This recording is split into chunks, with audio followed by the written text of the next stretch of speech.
44 million 500 ming so'mga 8 ta xona, undan tashqari ikkita koridorlar bilan ustagalarimiz chiroyli qilib sig'dirib qo'yishibdi. Bu narx ichida ketgan materiallari, usta xizmatlari ham shu narx ichida bo'lgan. Umumiy joyimiz tushgan sotiga 3.6 sotikka tushgan. Uyimizda tushgan joyi 2.1 sotikka xuddi shu holatda chiroyli qilib sig'dirib qo'yishibdi. Meni joyim kichkina, qanaqangi uy proyekt solsam bo'lar ekan degan yurtdoshlarimiz uchun bu videoni tashlab qo'yasizlar.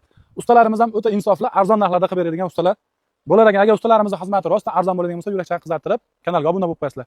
Endi ko'cha tarafdan kirish qismida bitta 4 metrli darvozaxona, undan tashqari hovli qismimizga 740 joyga hovli qism joylashgan. Betondan betongacha bo'lgan razmeri qolishi 740 bo'lgan. Hovlidan uyimizga kirish qismida 2 metrli koridorimiz oxirigacha ketgan. Koridordan chap tarafda bitta 6 metrga 4,5 metrli, undan tashqari 4 metrga 4,5 metrli yana bitta xonamiz.